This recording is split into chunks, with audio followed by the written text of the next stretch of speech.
Good morning, everybody. This is Congressman Mike Levin. Thank you so much for joining us for another virtual town hall.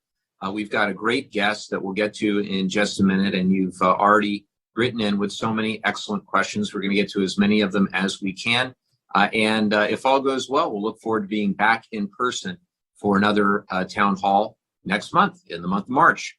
But I want to thank Misty and Jeremy and our campaign staff and all the volunteers that make this possible. We're truly grateful to all of you.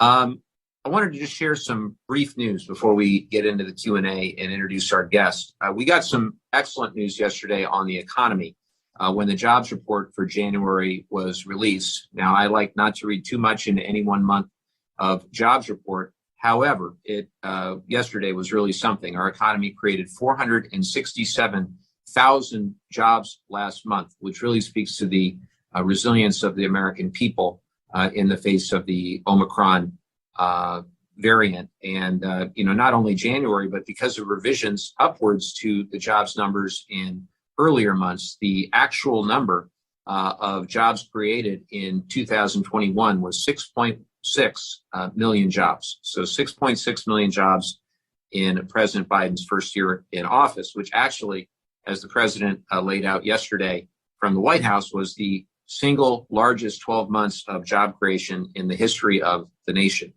That comes alongside the largest drop in the unemployment rate on record, going in the beginning of the year from 6.2, and it ended the year at 4%. The largest reduction in childhood poverty ever recorded in a single year, thanks to the expanded child tax credit that we passed as part of the American Rescue Plan. And it is the strongest economic growth that this country has seen in nearly 40 years. So the U.S. economy has now gained back 87%. Think of that, 87% of the job losses incurred during the pandemic. That's faster than anyone thought possible a year ago. And a lot of that progress is, in fact, thanks to the American Rescue Plan. That's the major pandemic relief bill that we passed earlier in 2021 to get shots in arms, to get money in pockets, and to get people back on the job. And look, more than 200 million Americans have now been vaccinated. The economy is going very strong. And that being said, I know families are still facing a lot of challenges. I know it's frustrating that we're still struggling with the pandemic. We're going to be speaking to our guests about that in just a minute. The Omicron variant caused infections to rise rapidly everywhere, but I am encouraged to see the cases are leveling off here in California. We're seeing good data, and it appears that the worst of this, at least the worst of the Omicron variant, is behind us. We're also dealing with rising prices.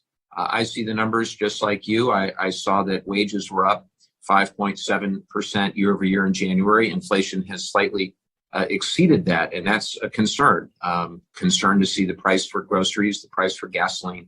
And I'm going to continue to push the Biden administration to do everything humanly possible to address this issue, the supply chain bottlenecks that we're seeing, and really to use whatever tools it has, although they are somewhat limited, to bring down prices, including for groceries and gas. Yesterday, I was very proud that the House passed the America Competes Act.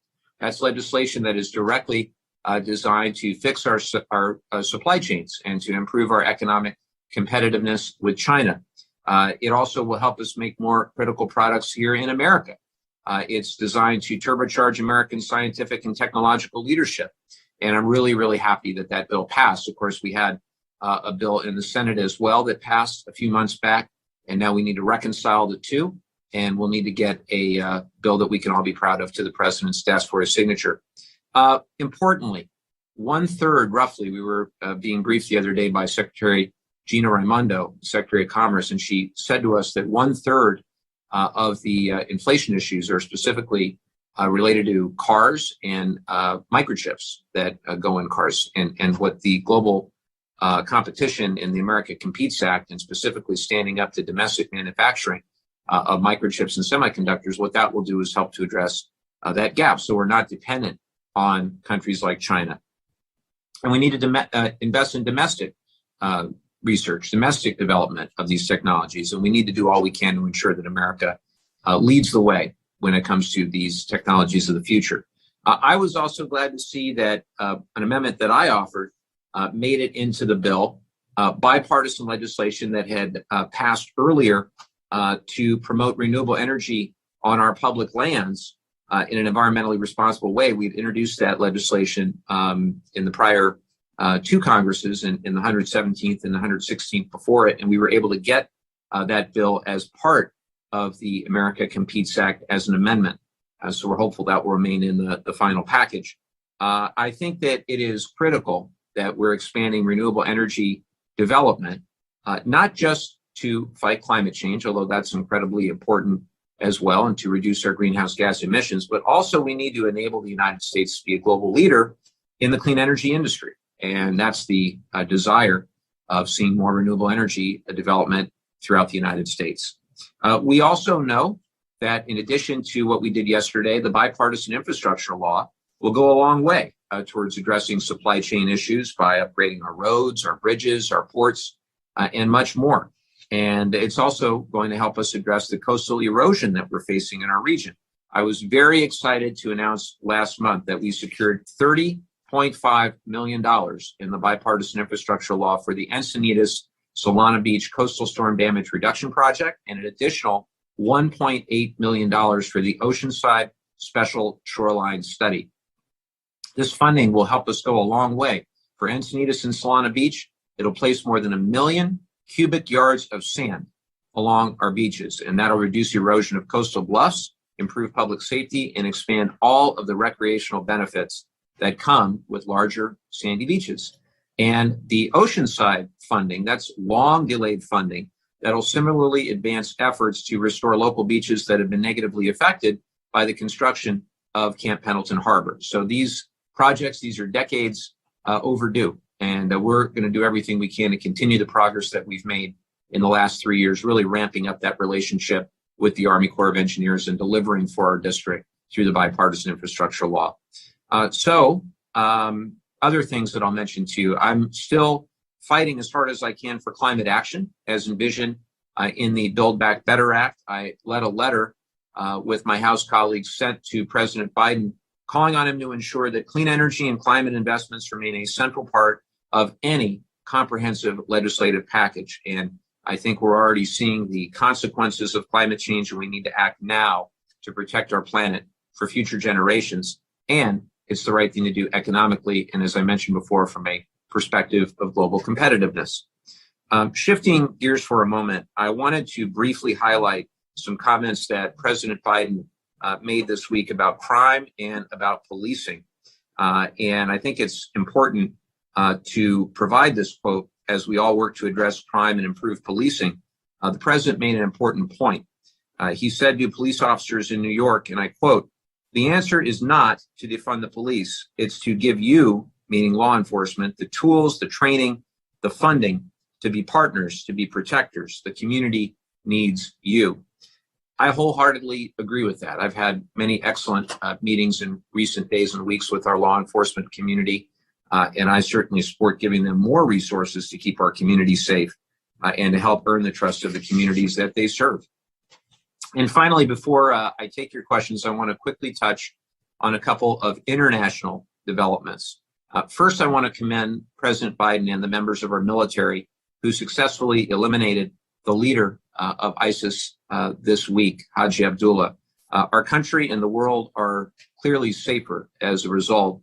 And I appreciate that the president sought to minimize civilian casualties. It's absolutely shameful that the leader of ISIS set off an explosion that killed innocent women and children. And ultimately, we must continue this work to root out ISIS and other terrorist organizations wherever they may be in the world. I'm also closely following the developments in Ukraine.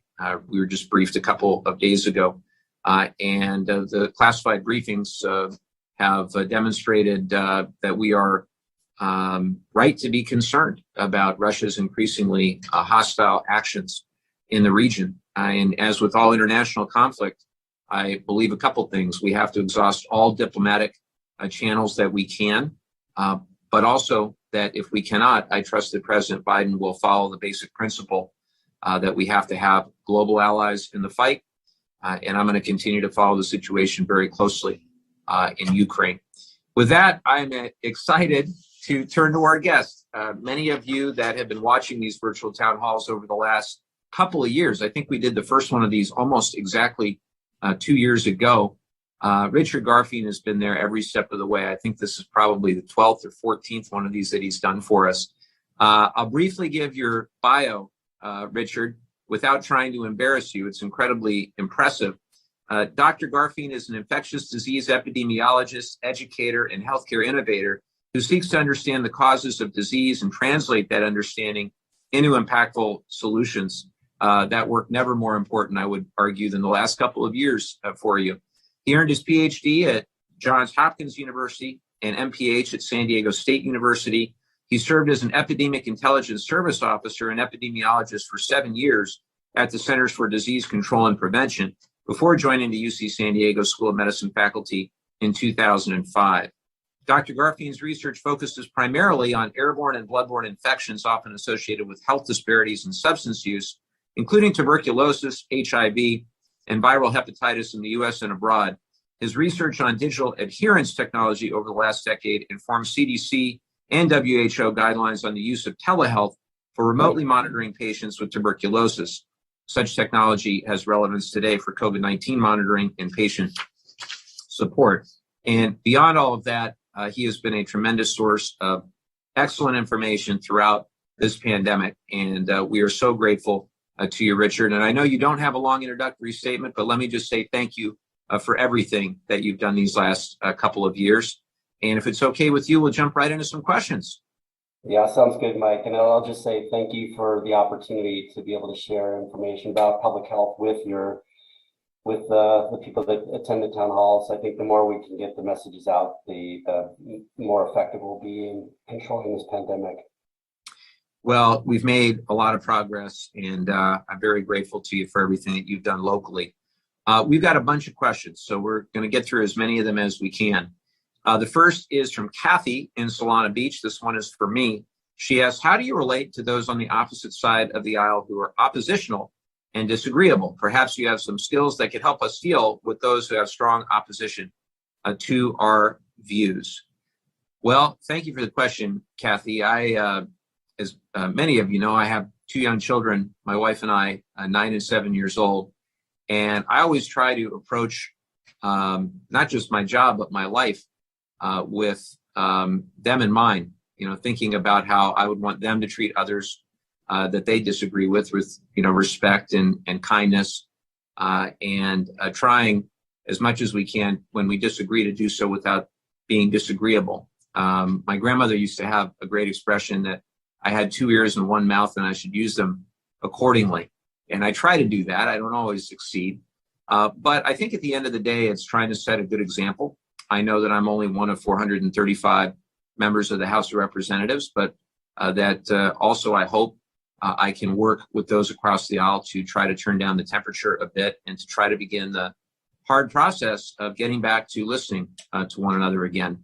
It's not always easy, but I've tried as much as possible to be civil, to be respectful, because I also know there's always opportunity to compromise.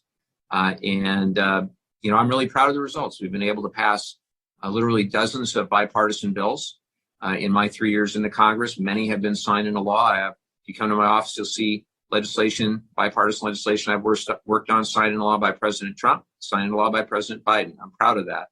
And I disagree with my Republican friends on lots of stuff, but I also respect many of them and I try to work in a productive manner with as many as I can on as many issues as I can. Thanks for the question, Kathy. Richard, we'll turn to you. This is the first question for you. It's from Ryan Ewert, who attends Cal State San Marcos. And he says, hello, I'm a student at Cal State San Marcos. I am taking all remote classes and I'm still required to take the booster shot to register for classes. What do you think about universities mandating vaccines for remote students? Well, Ryan, that's a great question, and Cal State San Marcos is a great school, so good for you for getting in, and good luck with your education. The hope is that we're trying to bring students back to all of our college campuses because that in-person learning is just such a valuable experience in so many ways. And the thing about the vaccine is that it takes, 3 to 4 weeks to complete the series, and then you need another 2 weeks before the vaccine really has the ability to produce enough antibodies to be protective. And so the thought is that if we wait until everybody is actually back on campus before we start requiring vaccines, you might miss, half of a semester just trying to get through the vaccination series before you're fully vaccinated. So getting vaccinated now, even though you're remote, puts you, prepares you for when the time comes when you can actually get back on campus. And then even though you're remote now, and I teach also, and I've, taught remotely over the last year, and I know what that's like. There are times when students come to campus, either, buy books or go to the student health center or other reasons. And when that happens, you should be vaccinated when you come on campus. So getting vaccinated just sort of puts you in a better position to be able to do that. And then finally, the vaccine is not only going to protect your classmates and your professors, but it's also going to protect your family and friends and community members. So, getting vaccinated will just help us all to get through the pandemic sooner. Thank you, Dr. Garfield. Here's one from Patrick in Carlsbad. With the Supreme Court striking down a portion of the vaccination mandate under OSHA, what can Congress do to ensure workers' safety now and in the future, considering that OSHA has regulations for SARS and MERS? Striking down sections of the current vaccination mandate feels like Scotus is positioning itself to gut all health and safety safeguards. In the bigger picture, again, what can Congress do to ensure worker safety in spite of SCOTUS? Well, thank you very much for the question, Patrick. I would start by saying that the majority opinion from the Supreme Court didn't strike down OSHA's authority entirely. Instead, it ruled that the scope of the emergency rules that came from the administration were too broad. Their opinion said, and I quote, "Although Congress has indisputably given OSHA the power to regulate occupational dangers, it has not given that agency the power to regulate public health more broadly." Justices Breyer and Sotomayor and Kagan, as you may know, dissented, and organizations like the American Medical Association expressed their disappointment. But let's be very clear, OSHA still has the power to regulate workplace safety. They have the authority to investigate and fine employers if they fail to maintain a safe workplace. And they've said they'll now shift resources to focus on creating a permanent safety standard under the pandemic for healthcare workers. Now, Congress still has the opportunity to pass worker protections, just as it did when it passed the Occupational Health and Safety Act all the way back in 1970. And if necessary, we could also consider legislation to help employers maintain a safe workplace, just as we did at the beginning of the pandemic with things like funding for PPE or other resources as needed. Thank you for the question. Richard, here's one for you from Gus and Terry in Oceanside. They asked, how prevalent is the Omicron subvariant BA2 that has been discovered in California? Do the current vaccines protect against Omicron and the subvariant BA2? Yeah, that's a really good question. The BA1 and BA2 variants are both they're both considered the Omicron strain of the virus, and they're sort of, some people think of them as sister viruses. And some people have referred to the BA2 as the stealth virus, and I think that that's a misnomer. They're actually, very similar in terms of the mutations that they possess and the disease that they cause. However, it has been observed that the BA2 appears to be about 50% more infectious than the BA1 version of the Omicron virus. And so what we can tell is that by looking at places like Denmark, which are about 5 weeks ahead of us in terms of the stage of the pandemic, they've already seen that the BA2 strain has been circulating and increasing more rapidly than the BA1 strain. So it's starting to take over, and they're seeing more BA2 than BA1. And we're starting to see the same thing here. It's not really changing the outcome of the infection any, but it is evident that this sister strain is becoming more common in our community. In fact, it was originally detected in the wastewater from San Diego in, I believe, January 1st. So it's been around for a little while, and it's just, now starting to come in. And I think the reason it's called stealth is just because people weren't paying attention to it and all of a sudden discovered it. In terms of the vaccine and how effective the vaccine is, the vaccine works for both strains, and but the vaccine is not as effective as it was on the original strains of the COVID-19 virus. And so we have to be vigilant in terms of mask wearing and distancing in order to get that added layer of protection that we don't get because the vaccine is not 100%. Can you just address something that I've heard all week from some of my friends and colleagues, and they have said, particularly on the other side of the aisle, they said, well, we see these breakthrough cases, so vaccines don't work. Can you just address that head on? Yeah, that's a really good question. And I understand it. When this started, the vaccine was supposed to be the panacea that was going to, eliminate the virus and protect us all. And it turns out initially the vaccine was very effective. It was about 90% effective in preventing severe illness. We thought it was also going to protect us from infection, but it turns out that the vaccine is not as effective in preventing infection. But the important thing is that it prevents the serious illness. And so if you are vaccinated and you get infected, you have a breakthrough case, it's going to be like a common cold, and you're going to deal with it and you're going to be fine. But if you don't get vaccinated, you're about 20 times more likely to get hospitalized and have serious illness and potentially die. And so I think that's how we have to think of this now is, it will still provide some protection against infection, but more importantly, it's going to prevent people from getting seriously ill, becoming hospitalized, taking up ICU beds, and potentially passing away and, having us lose our family members to this terrible disease. So loud and clear, bold, underline, and italicized, get vaccinated. It's safe and it's free. Just about everywhere in the United States, within 5 miles, you can get a free COVID-19 vaccine. And it's easier to get now than it ever was. Yep. Well, I appreciate that. Andy in Solana Beach asks a question of me. What are the bills that Rep. Levin is working hardest to pass in the House? Well, thank you for the question, Andy. There are a lot of bills in the House that we're working on. I'll mention a handful of them. I would start, as I talked about in my opening, a lot of the environmental work is really important to me, and we've got some unique environmental issues in our district, in our region, and certainly getting the nuclear waste off the coast at San Onofre is right at the top. So I have a whole portfolio of legislation related to spent nuclear fuel generally, because as I've said many times, the San Onofre nuclear waste really is the symptom of a greater problem. The greater problem is we don't have anywhere to send it. That's the problem that we need to fix.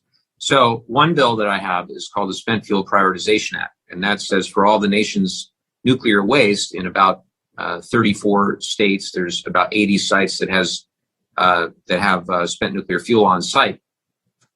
Prioritize moving the waste first from those areas with the highest seismic risk and the highest population density that are also areas of the highest national security importance. And so San Onofre, obviously, with 9 million people within 50 miles, with active earthquake faults, and right across the street from one of the strategically most important military training bases in the United States, we are 3 for 3 in that metric. And so I introduced this legislation last Congress. We had, I think, 11 or 12 of my Democratic colleagues on, and it was very important that we have in this Congress Republicans on board as well. I'm really excited to report that on Monday, we're going to be reintroducing this legislation with a Republican co-lead, and I will not spoil the announcement for this coming week, but stay on the lookout for that. I also am doing all I can. We worked very, very hard on the clean energy provisions that made it into Build Back Better, tax incentives for solar and wind and other policies, electric vehicle policies and so forth. We worked hard on all of that. We want to see all that through. We want to make sure as much of that gets across the finish line as possible. And I mentioned before leading a letter to the president on that. And I'm also doing all I can to try to find a path forward on the state and local tax deduction. That's been incredibly punitive. The cap on that has been incredibly punitive to a lot of people in our district, not, very wealthy people either. Everyday people trying to make ends meet that own a home in our district are facing the reality of higher taxes because they can no longer fully deduct their state and local tax burden from their federal tax bills. So we've been working for quite a long time on that. And then finally, there are other things that I've passed in the House already that I think we have a great shot of getting across the finish line in the Senate and getting onto the president's desk. One bill that I'll talk about is our GI Bill Parity Act. So basically providing the same GI Bill benefits for members of the Guard and Reserve that we provide for active duty members to the extent that those Guard and Reserve are undergoing many of the same activities, often side by side with their active duty counterparts. For example, January 6th, in the wake of that, defending our Capitol, defending members of Congress, and also with wildfires in California and so many other things that they're being asked to do now. So parity for Guard and Reserve. I was thrilled that bill passed with 68 Republicans and all Democrats. So we sent that to my friend John Tester over in the Senate, and we hope that Senator Tester, along with Senator Jerry Moran, the Republican ranking member in the Senate Veterans Affairs Committee, that they'll get that across the finish line. That would be a great win for our Guard and Reserve service members. So that's just a few.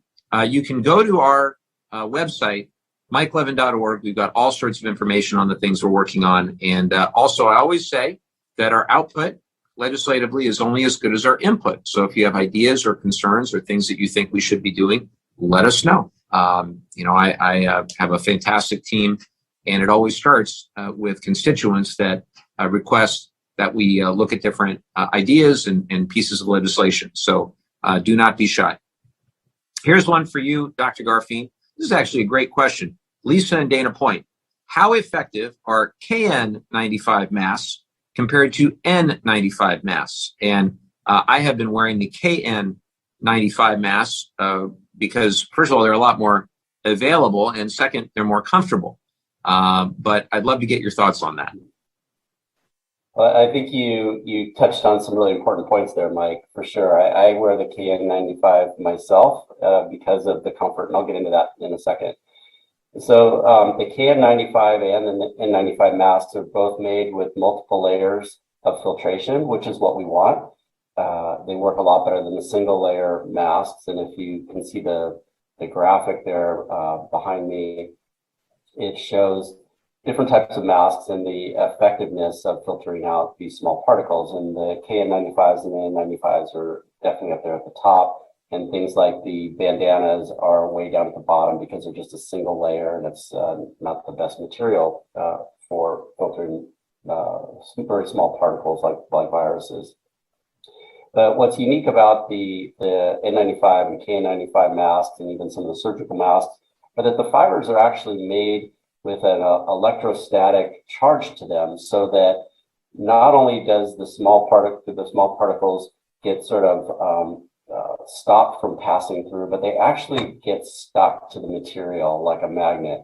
And so they provide a much, much better filtration for very small particles like viruses than any other kind of material like cotton or other available materials that you might have at home.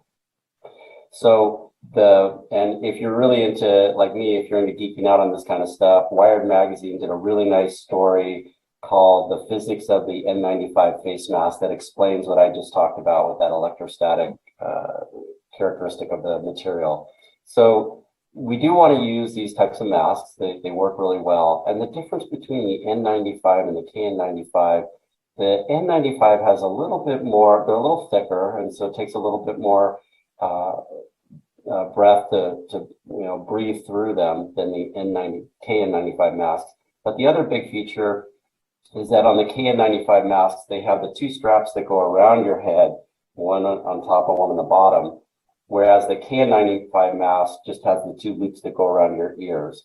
And while the KN95 mask is a little bit more comfortable, it's easier to put on because you don't have the straps going over your head, the N95 mask with that double strap that goes over your head actually pulls the mask tighter to your face, and it seals better so that you don't get the air flowing up around the sides. You actually do get the benefit of the filtration through the mask.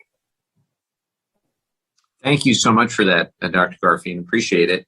And I can tell you, being on a 5.5-hour flight yesterday with a KN95 mask, not too bad.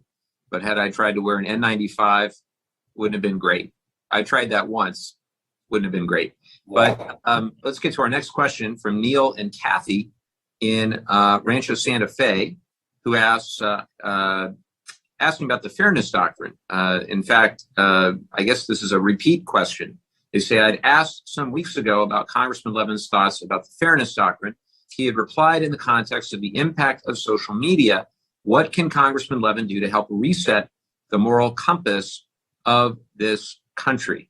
Well, that is no small task. That is no small task. I think it goes back to the first answer that I gave about being courteous, respectful, trying to carry myself with integrity and trying to listen to my colleagues. I think that far too many people in public life are enamored with their own Twitter feed, and they're trying to get the most extreme and divisive and polarizing things out there to try to gain whatever following they can.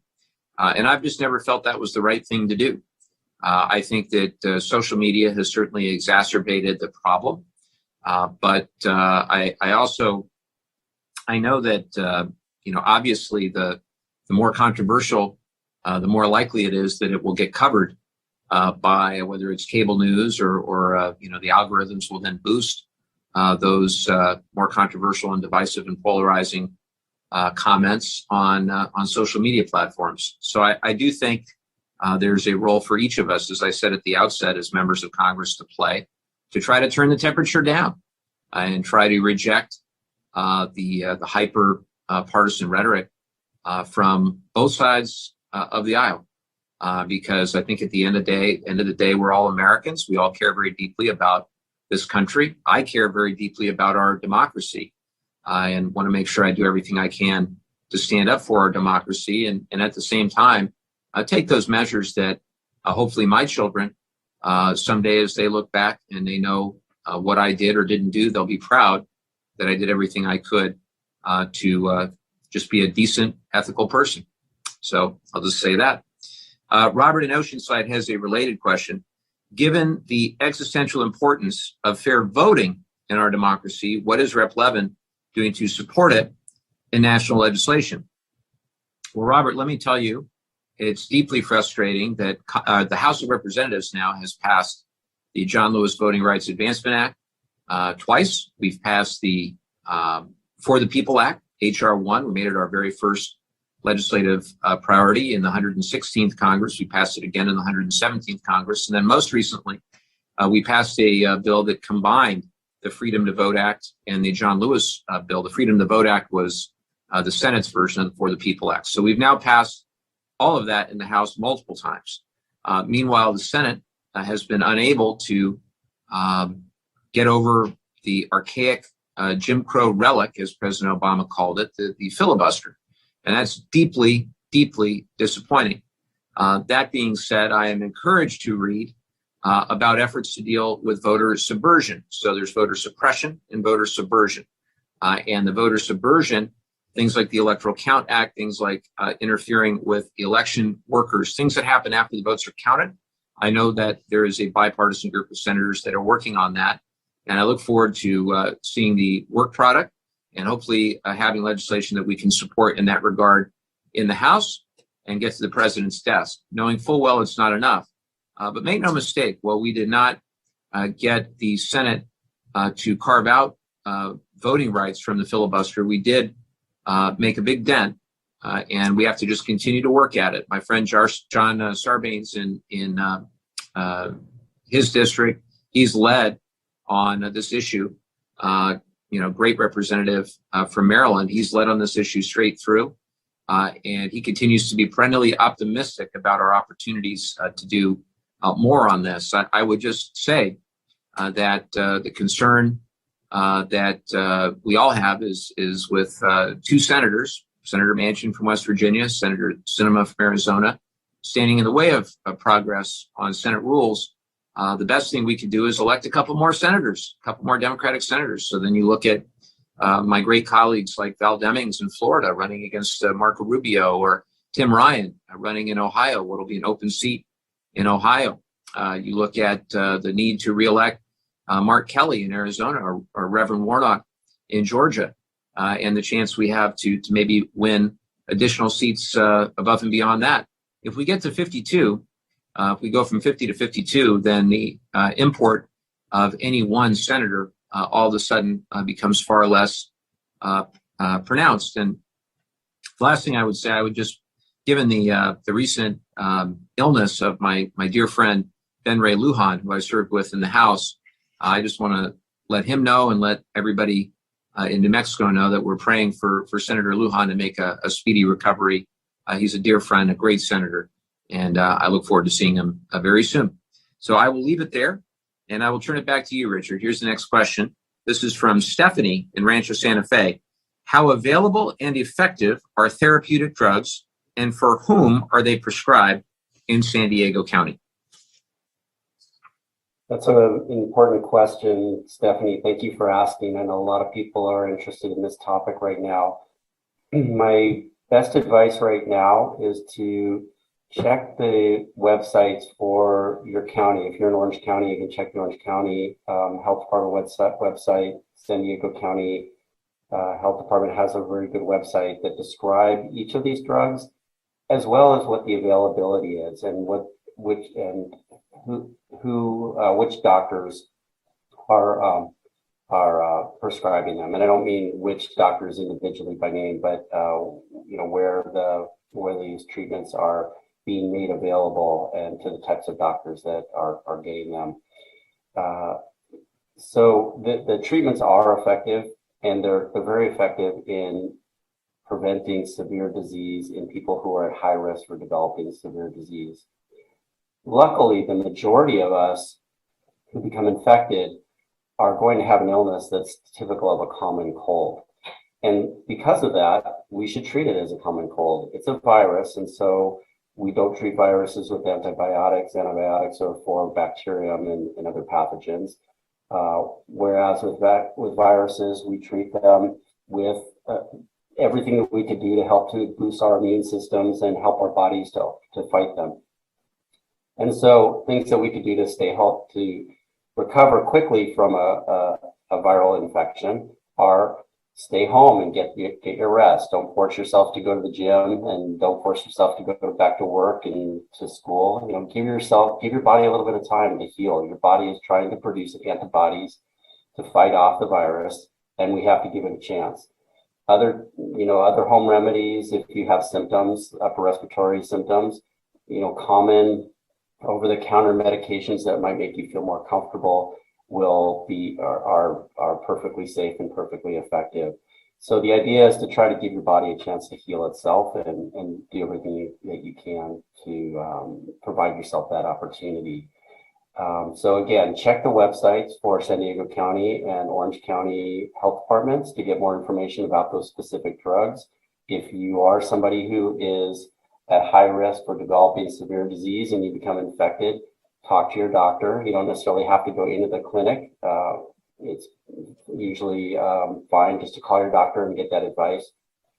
And also, if you'd like some more specific information about each of these treatments and what's available, the FDA has a nice fact sheet that's just a couple pages long and pretty easy to go through.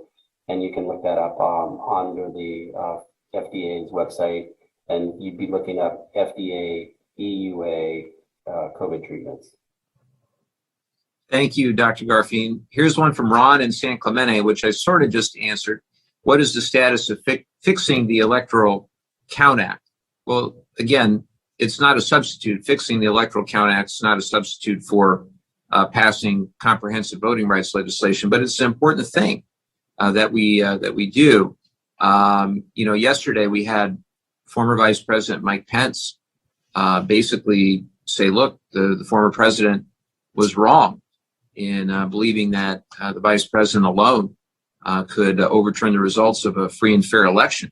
But the reality is that we've got to ensure that no vice president can unilaterally reject one slate of electors to serve their own political interests. But again, I don't think it can come at the expense of acting on voting rights. So, as I mentioned, there is a bipartisan group of senators working on this. I have good friends in the House, Jamie Raskin and others that are working on it in the House as well. And I look forward to seeing that legislation. And I'm hopeful that it'll come to the House and it'll be something we can support and send to the president's desk. Because, I think the former vice president said it very well yesterday. And talked about the importance of maintaining our American values and our American democracy when it comes to the Electoral Count Act. Here's one from you, or for you, Dr. Garfield. This is from Kim in Monarch Beach. She asks, are both domestic and international airlines still disinfecting each plane after every use? Because each airline has its own procedures in what they think is the best for keeping their passengers and their employees safe. However, I did review a number of different airlines websites, including Delta and Southwest, United, and they all seem to be following CDC and FAA guidelines for how to keep their planes safe. And these methods include using things like sprays and fogs and UV light to kill any viruses or bacteria or other pathogens that might be in the air or on surfaces within the planes. And for the most part, or all of them, reported that they are doing this after every flight. And so that should be reassuring. They mainly focus on high touch points, such as armrests and tray tables and the overhead compartment handles and things like that to make sure that those surfaces that are being touched are being cleaned. I think what's really important, though, to keep in mind is that this is an airborne infectious disease. It's primarily spread by breathing in the viruses that are being exhaled by other people, as opposed to touching contaminated surfaces and then infecting yourself by touching your nose, your mouth, or your eyes. And so this is really where we need to be paying attention. And this is what I think the airlines are doing a very good job of, which is that they're using extremely efficient filtration systems, which are capable of removing 99.97% of the airborne particles, including viruses in the air. And I was reading that the aircraft are able to circulate all of the air in the cabin every 6 minutes. So they're really doing a very good job of efficiently filtering out the air. The other thing that I thought was interesting that I read about is that the way that the air circulates in a plane is not from front to back, where you're sort of getting, if you're at the end of the plane, you get everybody's air from the entire cabin. The air actually circulates around each aisle. So you might be breathing the air of the person next to you, but you're not getting air from all the people 3 or 4 rows in front of you. And so this really helps with the efficiency of the air circulation and filtration. So I feel pretty comfortable being on a plane. The other thing to keep in mind is that masks are still required for all passengers and for employees on all flights, international and domestic. And so it's important that you're prepared and you wear your mask. The other thing to keep in mind is that while the plane might be a very safe place, the terminals might not be, or the taxi or Uber that you're taking to the airport. So you have to keep that in mind, that while you're there, you want to keep your mask on. And certainly in airport terminals, people may be less careful with their masks. They might be eating and drinking and taking their masks off more frequently. So if you're concerned, you should keep your masks on you should definitely keep your mask on in the terminal. And just one last point I thought was really interesting was that the Harvard School of Public Health recently released a study that concluded that the transmission risk of COVID-19 when flying is lower than routine activities such as grocery shopping or dining out due to the multi-layer protective measures such as mask wearing and and the ventilation systems in aircraft. And that the scientists concluded that the ventilation and filtration on airplanes came to a point so low that it effectively counters the proximity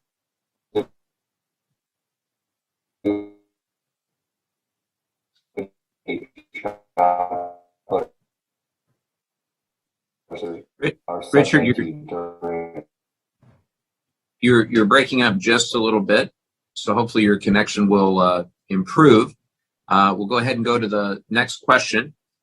This is from Eric in Carlsbad, who asks, if Congress issues a subpoena, why can it be resisted and drawn out for months? If any of us would resist a subpoena, we'd be arrested. Thank you. Well, Eric, I absolutely share your frustration.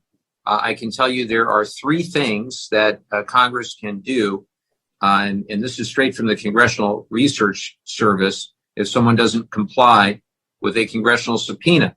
Three things. First, they can tell the House or Senate Sergeant at Arms to detain or imprison the person in contempt until he or she honors congressional demands. This is called inherent contempt, but it's extremely rare. It hasn't happened in modern times. I know a number of my colleagues have discussed bringing back inherent contempt. House leadership has been reluctant to do that. Number two, Congress can ask the judicial branch to enforce a congressional subpoena. In other words, Congress can seek a federal court's civil judgment saying the person is legally obligated to comply with the subpoena. During the Trump administration, the House tried this approach many times, but the court process moved so slowly, as you said, Eric, that it took months or even years to resolve these sort of standoffs. Some, like a House subpoena for the IRS returns of the former president, still are lingering before a trial judge. So that has been not as effective as we'd like because of the delay in court proceedings. Third, which you probably have heard about in recent months, Congress can vote on criminal contempt, then make a referral to the executive branch to try to get the person criminally prosecuted. A month or more jail sentence is a possibility if a witness won't comply under the law. This is what we have done in the House recently for individuals that have refused to comply with the subpoena, like Steve Bannon, for example. As a result, Bannon was indicted in December by a federal grand jury on 2 counts of contempt of Congress. Then a U.S. district judge set a July 18th start date for Bannon's trial after the Justice Department had asked for an April trial and Bannon's lawyers had asked for an October trial. So it's frustrating. It goes too slow. But those are the three things that Congress can do to enforce a subpoena. And I thank you for the question. Richard, I'll turn back to you. Here's a question from Adele in Solana Beach, who asks, some sources say antibodies wane several months after the third COVID vaccine. For those of us who are contemplating travel, those excursions we paid for 3 years ago, would a fourth dose be a consideration before departure? Is it available to non-immune compromised individuals? That's a great question, Adele. I know a lot of people have that concern right now too. I'm sorry I got cut off. I was worried that I didn't pay my Cox bill. But just as one last final point about the prior question about being on the airlines, I just wanted to point out that a study by the Harvard School of Public Health was recently released that showed that flying on an airplane has a risk that's lower than other routine activities such as grocery shopping or dining out due to the multi-layered protective measures such as mask wearing and ventilation. And the scientists concluded that the ventilation and filtration on airplanes is so good that it reduces the possibility of exposure to COVID-19 to a point so low that it effectively counters the proximity travelers are subject to during flights. So when you're on the flight, I think you could feel pretty safe, especially if you're wearing your mask. When you're in the terminal and getting to the airport, that's when you need to be extra vigilant with your mask wearing because you may be more exposed to viruses in those environments. So going back to Adele's question, I'm right there with you, Adele. I'm ready to start traveling myself. It's been a while, and I would love to get on a plane and go travel. And that's why for me, the vaccine has been really important, and getting the booster dose is also adds that extra layer of protection. Now, there's places in the world like Israel where they've already started routinely recommending a fourth dose of the vaccine, especially for people who are immunosuppressed or high risk for developing severe illness. And that is because the vaccine efficacy does tend to wear down. And currently what the recommendation is that if you've been fully vaccinated, meaning you've had both doses of the Pfizer or Moderna vaccine, that after about 5 months, the level of antibodies that you would have circulating in your system has dropped down to a point where a booster dose would help to bring your antibody levels back up to provide additional protection. And so the booster dose is the same vaccine as the original initial vaccine. And so it's just a third dose, basically the same vaccine. But what that does is sort of reminds your immune system that, hey, there's this antigen that you should be looking for and make more antibodies against it. Now that third dose, the booster dose, also appears to have some waning immunity over time. And so, there isn't clear guidance now for whether or not people who are now, 3 or 4 or 5 months out from the booster dose should get another dose, especially before they travel. But it's something that people are actually considering. So depending on your circumstance, that might be something that you may want to talk to your doctor about. The thing that's more important, though, is that if you are traveling, is the masking works. It's an airborne infectious disease. If you wear a mask, you could really minimize the amount of exposure. And then just the final point I want to make on the booster vaccine is that the vaccines that are currently being used for COVID are the same ones that were developed when the virus was first identified. And so the vaccines that are being given today were targeted to the strain of the virus that was circulating when the pandemic first started. And what we know is that these newer variants that we're living with today, like Omicron, have mutations on the for the surface proteins that make it a little bit easier for them to evade the immune system. So the immune system's looking for the old virus and it's being exposed to the newer variants of the virus. And that's why the vaccines are not quite as effective. So we may need to, and I know that the pharmaceutical companies are in the process of developing new vaccines that are targeting the more recent strains. But for now, we've got the vaccines that we have. Thank you for that. In the interest of time, Richard, we have 3 questions, more questions for you, and I want to make sure we get to all of them. So I'm going to go through those 3. This is from Teresa in Encinitas. She says, many unvaccinated who object to fetal stem cell connection to mRNA vaccines say they're waiting for Novavax. What is the timeline for Novavax FDA approval and distribution in the U.S.? And you might want to just explain what Novavax is, how it works, et cetera, and the differences. Sure thing. Yeah, Novavax, the company that makes the Novavax vaccine, announced in June that it has a new vaccine candidate that was found to have an overall efficacy of 90.4%, which is very good. And these trials were conducted in the United States and Mexico. And so the company applied for emergency use authorization approval in December. And so it's going through the FDA approval process right now. A couple of points about that vaccine is that it's only available it'll only be approved for adults because it wasn't tested on anyone under 18 years old. And also the trials took place before the Omicron variant dominated the United States. And so, like I was just saying, the vaccine was designed for a strain that's a little different than the strain that we're seeing today. Not that it's not going to work, but it might not work as well. A big advantage to this vaccine, though, is that it can be stored at normal refrigerator temperatures, unlike the mRNA vaccines, which need to be kept frozen until right before they're used. So it makes them easier to disseminate and to utilize in the clinics. But I think that the question that Teresa is really most concerned about is how these vaccines were made and how they work. And Jeremy, if you could put up that second slide for me, I'd appreciate it. So this diagram, which came from CNN, does a nice job of depicting the different vaccines that are available for COVID and how that they were developed.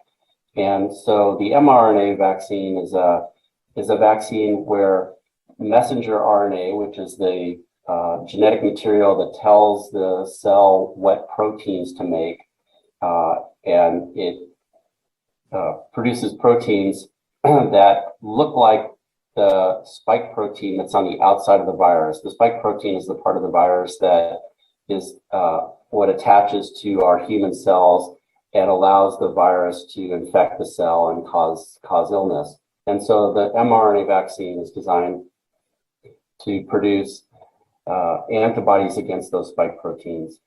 There's another vaccine type is a vector vaccine where we do sort of the same thing. We put the vaccine genetic material for the vaccine for that spike protein into a different virus. And this is an adenovirus, which is a pretty benign common cold virus that is circulating everywhere, and it doesn't really cause much illness, but it serves as a nice vector to put some of that genetic material into the host, and the host starts making a lot of spike protein. And so it produces an immune response against that spike protein again, so that when the virus comes along with that spike protein on it, we already have antibodies against it. And that's the what's in the Johnson & Johnson vaccine. Another kind of vaccine that method of manufacturing is the protein subunit vaccine process, and that's what is found in the Novavax vaccine. And what this does is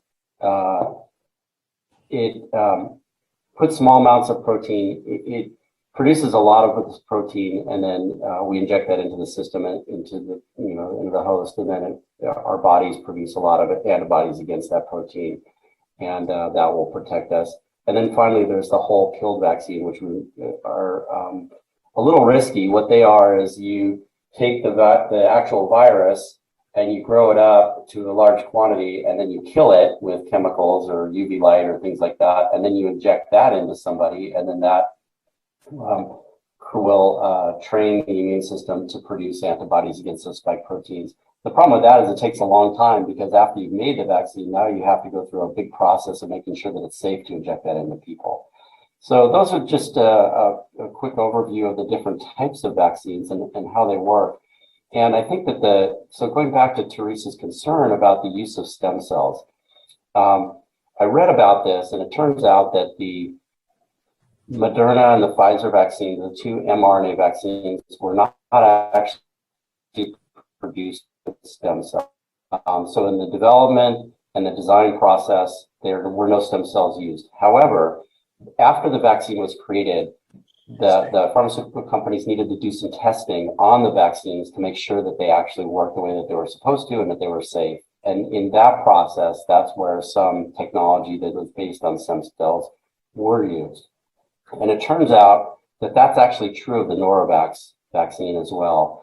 The Novavax vaccine was not created with stem cells. However, some of the testing that was used to ensure that it's safe and effective did involve stem cell lines. And just to kind of give people an understanding of what that means, back in the 70s and 80s, there were some stem cells that were harvested from some elective abortions. And we're talking about, in this case, there's two cell lines. So each one of those would be one individual abortion. And those cell lines have been propagated over the years, and they're still being used. So this doesn't involve new abortions or new fetal tissue. These are the same cell lines that were created in the 70s and 80s, and they're still being used today. And so the stem cells are being used for the testing of these vaccines. They're not being used in the vaccines themselves.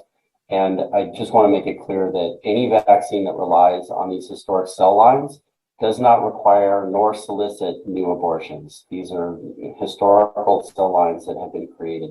Now, for some people that might be reassuring, but I realize for other people, there's no line that's a line you can't cross. And if that's the case, then that's a decision that people have to make in terms of of whether or not to use these vaccines. Well, thank you for that incredibly thorough and helpful answer. Here's another one from Kevin in Vista, who asks, I read that the BA2 variant is 1.5 times more transmissible than the first Omicron variant. It sounds to me that this variant is as transmissible as the common cold coronavirus. Is there any chance that COVID will eventually mutate itself into a form of the common cold? Well, while the COVID continues to change and mutate over time, our best options are to prevent further illness and death, which are remaining the same, and that is to get vaccinated and continue to wear a mask. Staying up to date with your vaccinations, including your other vaccines like the flu vaccine, will protect your health and the health of your family. The public awareness of new variants of COVID-19 should be matched by the collective knowledge that vaccination is a scientifically proven method of preventing further reservoirs of COVID to mutate. We should expect to see that new variants are going to arise with their transmissibility and their virulence to be determined. And so to think that the COVID virus will mutate to the point that it just becomes like a common cold, it certainly could do that. But at the same time, every mutation is it's a biological accident that could either make the virus more virulent or less virulent. And there's no way for us to predict what it's going to do. We would like to see that it becomes less virulent and it becomes more like the common cold, but it's just as likely to go the other way. So vigilant. You broke up just a little bit at the end, so we're going to get through this last question, and hopefully the Cox Internet connection holds up for the last question.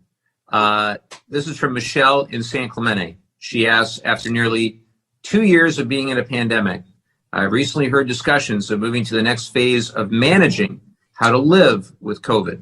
Are we entering that phase, and can you describe what that transition looks like? Yeah, this is a good question, Mike, and it sort of relates to what I was thinking that I would close out with today. So I'll, if I take a few extra minutes on this, you can consider that my closing remarks. All right, sounds good. So I think we're all sort of ready to be done with this, and as this surge in cases begins to return to a more endemic rate, it's important for us to remember that we're not going to reach eradication of COVID at any time in the near future. I think we're going to be living with this for a while. And this simply means that we need to remain vigilant. Vaccinations are going to be helpful. Other non-pharmaceutical precautions, such as wearing masks and distancing, will be helpful. Am I still on? You're on. You're good. Okay. I see myself chopping up. And so I think, we have to remain vigilant. And as I said, the virus is mutating, and not just here in the United States, but around the world. Every single infection is another opportunity for the virus to make a mistake in its replication. And those mistakes can either make the virus less transmissible or less deadly, or more deadly and more transmissible. And so our best bet is to try to slow it down and prevent as many infections as we can to cut off the opportunities that the virus has to mutate and become more serious. And so, where are we at today? And, where do we think we're going with this? Well, I'd just like to point out a few things. One is that we're demanding a lot from our public health officials and our politicians and our physicians and our experts to prognosticate about what's going to happen. And we haven't seen a situation like this in over 100 years. And our technologies are better now, obviously. And we're learning a lot more about how this virus is behaving. but we don't have all the answers yet. And the way that we get those answers is through observation. And so we started out the pandemic with a virus that, was not totally unknown, but how this particular strain was going to behave was something that we weren't aware of. So scientists and public health practitioners used their best available knowledge to say, here's what we think is going to happen. Based on what we've seen in the past with similar viruses and with the way airborne diseases are transmitted, this is what we think we need to do. And they put out recommendations. And one of those recommendations was, we think that it's airborne, and masks are important, but we have to remember that when this started, we didn't have enough face masks for everybody in the country to wear a face mask and still have face masks available for physicians and people working in healthcare settings where those masks are critical. And so the message was, please wear a mask. Don't take all the masks out of the healthcare setting. So please make a cloth mask at home. And here's a lot of good information about how to make one that will work pretty well. And those masks did a lot of good. They prevented a lot of virus from being exhaled out into the community, and it also prevented some virus from being inhaled by people that were wearing them. Now we have more masks available, and so the messaging around masking has gone back to, please wear a reliable type of a mask, like a surgical mask or an N95 or a KN95. They work better than a cloth mask or a bandana. And so please use those. And I think that caused a lot of confusion for people, because it's like, why did you tell us we didn't have to wear them? Now you tell us we do have to wear them. And I just want to remind people, we're learning as we're going, and the situation is evolving, and so recommendations need to be changed. The other thing related to that is that the CDC makes recommendations and sets guidelines based on the best available evidence. And we should all be very, very proud of that, because we have an organization of experts that really understand the science and really spend the time that the rest of us don't have to go through all the literature and keep up to date and talk to the scientists around the world and find out what's going on, and use that information to make evidence-based decisions on how to recommend what we need to do to keep us safe. But they're not a regulatory agency. They don't tell us what we have to do. They say, this is what we think you should do.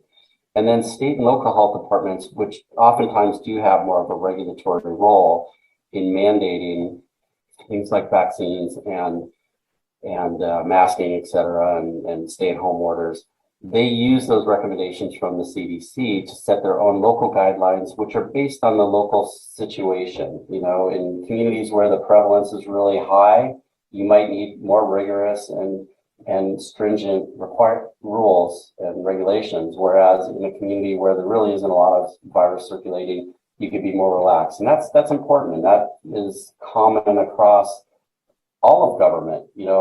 We want the federal government to give guidance and set guidelines for the country, but then you want that ability at the local level to make the decisions that are most appropriate for your community.